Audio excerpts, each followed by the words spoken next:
Okay, so we found the scripture, Revelation 12:10. This isn't exactly what I wanted to read, but it's close enough. Then I heard a loud voice in heaven say, this is the NIV version. Then I heard a loud voice in heaven say, now have come the salvation and the power and the kingdom of our God and the authority of his Messiah.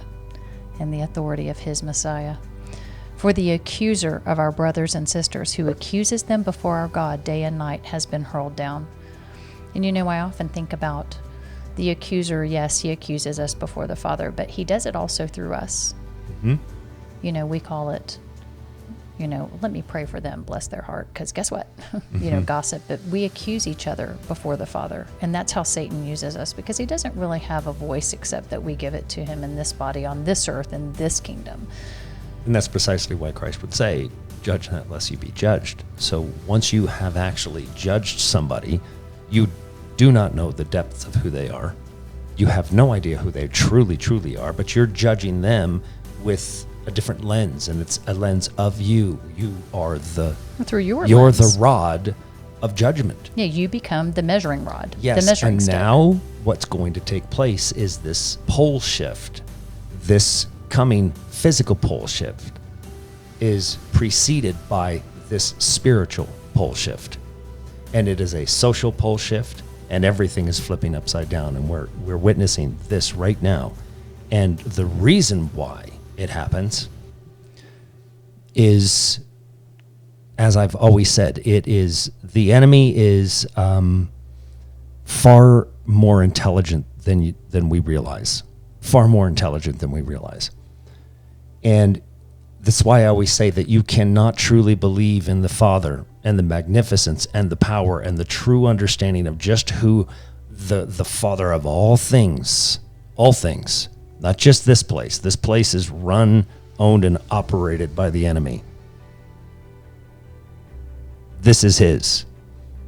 So any Christians out there that have any delusions about that, this is his place. Scripture tells it to you. If you don't understand that, then you are willfully ignoring that. And that will not end well for you. You need to understand the depth of the enemy. And it's amazing that I just picked up my Bible, and I haven't read through this with Melia at all. But I just picked it up, and there was a page folded. So, the wind came up, blew my Bible open, and closed it again, and had a page folded. I love those days. Yeah, and the arrow is pointing of the folded page right to Psalms 78. And I was like, I'll read this. I have read the Bible cover to cover more times than almost any person I've ever known, except other people that were also in prison. With only one book to read for an extended period of time at one time or another. So you begin to read it differently, and you've read it literally hundreds and hundreds of times. But I don't recall ever reading this psalm, not with the things that it contains. So that just tells me I did read it, but I didn't see it through the lens of where we're at. And now to read it, and the amazing part is it's titled, Tell the Coming Generation. I mean, you couldn't get, out of all of the Psalms, it blows open with a folded page right at 78 and says, Tell the Coming Generation. So tell the coming generation. Give ear, O my people, to my teaching. Incline your ears to the words of my mouth. I will open my mouth in a parable. I will utter dark sayings from of old, things that we have heard and known, that our fathers have told us. We will not hide them from our children, but tell to the coming generation the glorious deeds of the Lord and his might, and the wonders that he has done. He established a testimony in Jacob and appointed a law in Israel, which he commanded our fathers to teach to their children. Now, let me just tell you that Jacob and Israel are two different things. These aren't just two men. These are two spiritual positions. Yes. These are two placements. These are two models of which you are one of. You are either one of them. in the Depends on- model of that spirit. Depends on which side of the battle you're on. Yes, Israel is one that wrestles with God. So, what she commanded of our fathers to teach to their children. Now, here's the interesting part. Both of them, both sides, folks, the good and evil, the tree of good and evil. You've eaten from the tree, you're still eating from the tree. You're still seeing and eating good and evil, believing there is good and evil here. How can you judge good and evil when it could be completely manufactured in some cases? In most cases, it probably is. We see it today. Operations, psychological operations, all of it. Prince of the power of the air, I've told you, he's more powerful. And he has a goal, and that's what I'm going to explain on our way through this scripture. He has an agenda. As I said, complete and utter dominion of everything. And the only thing standing between that goal is us. That's it.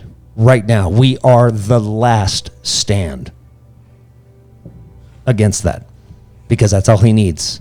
He just needs all of us. All of us. So,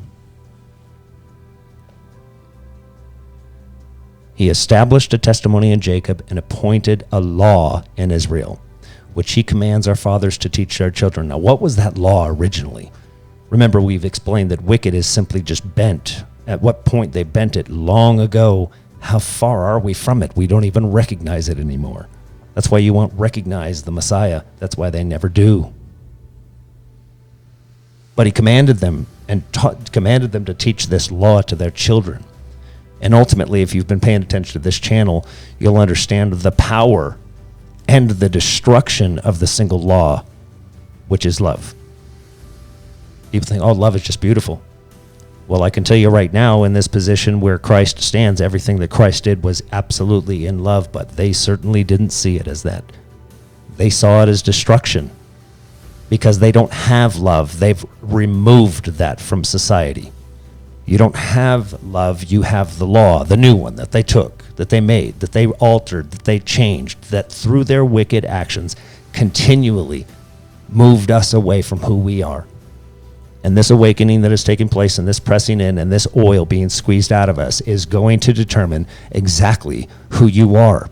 And you're going to see the gravity and the depth of the misery that you've caused against others.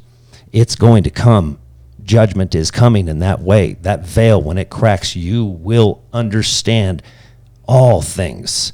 It will all be revealed. And when it is, when your shame and your guilt and you have nowhere to go to put that, you have no place, you have no spiritual foundation, no spiritual understanding of where to place that, because it's the largest burden that somehow through the illusion they just kept from you, but it was intended to weigh your soul down so you could never get out of this hellhole.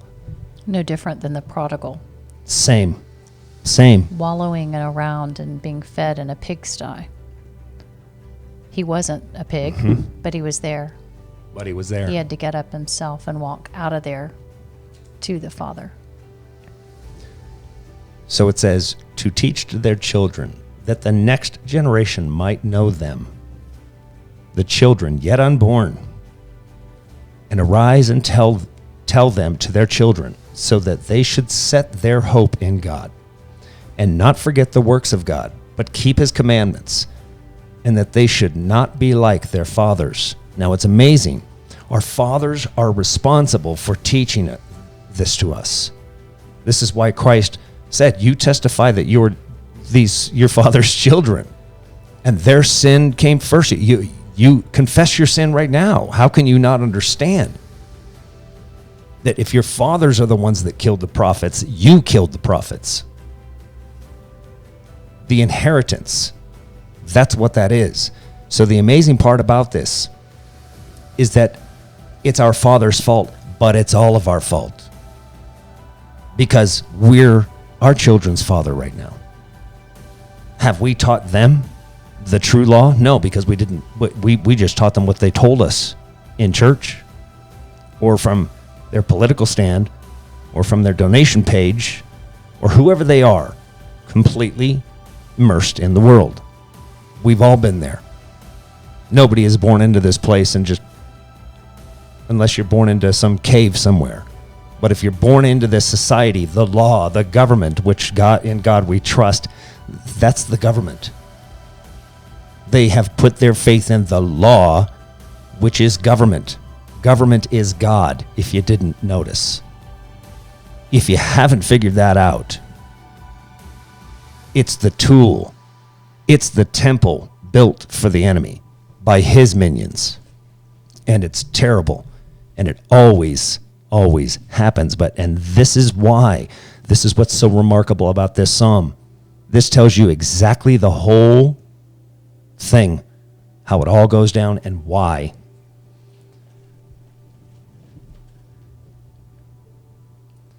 Arise and tell them to their children, so that they should set their hope in God and not forget the works of God, but keep his commandments, and that they should not be like their fathers, a stubborn and rebellious generation, a generation whose heart was not steadfast, whose spirit was not faithful to God.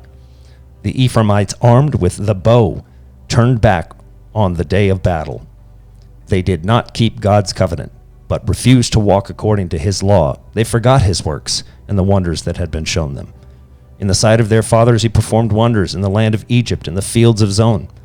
He divided the sea and let them pass through it. He made the waters stand like a heap. In the daytime he led them with a cloud, and all night with a fiery light. He split rocks in the wilderness and gave them drink abundantly from the deep. He made streams come out of the rock and caused waters to flow down like rivers. Yet they still sinned more against him, rebelling against the Most High in the desert. Still, continually, over and over and over. Doesn't matter. They tested God in their heart by demanding the food they craved. And you think, wow, this is exactly where we're at right now, right? Think again. This is what's so crazy about this. As I'm reading this, I'm reading this again like I said, for the first time. It's like I've read this for the first time, even though I know I've read it hundreds of times. Look at this next verse. They spoke against God, saying, "Can God spread a table in the wilderness?" As if they had a table back in Egypt.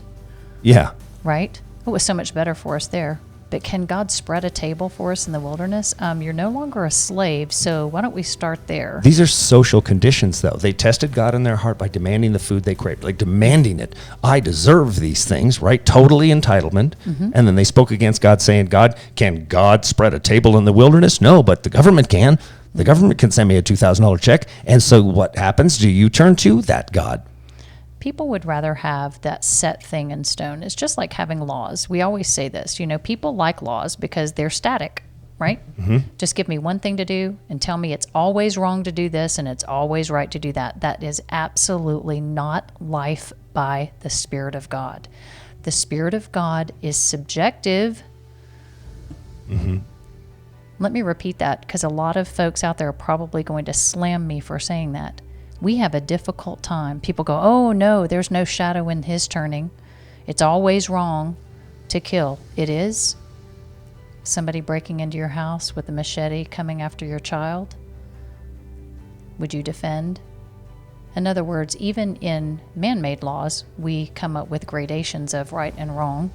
The point is it is circumstantial in a lot of ways. No one really wants to follow God that way, though, Derek. They want a list of do's and don'ts ahead of time and then complain about it, right? Yeah. So it's a lot easier to not, it's much more difficult to live in a dynamic relationship of knowing God, because what's right for you today, to do today, might be a sin for you to do tomorrow, because it did not come out of his word to you for that day. So I always like to bring that up because, this is the problem that we see today. People wanting to say, I'm a liberal or I'm a Republican or whatever. They really want those titles. And the truth is most all of us fall somewhere in the middle of that spectrum. We, most people are just decent people who want good things for other people. But look at the way the government, which should show you what God this is running this government, how the government has divided that. So only through that division. So Through mass psychological operations. And this is what I'm saying. Those are the old ways. That's the old technology. yeah. The new technology is changing you. It's altering you. The new technology will literally change who you are. They will control us at levels that we didn't imagine that could be controlled. They can transfigure you into whatever shape and form they want, and then you'll accept whatever it is that they give you. Well, Implants, telling robotic, you, whatever. Telling you what you want. Yes. When someone else is telling you, here's what you want, here's what you need, here's what you want, here's what you need. And that's what we're seeing. You need this. We're doing it in your behalf, in your best interest.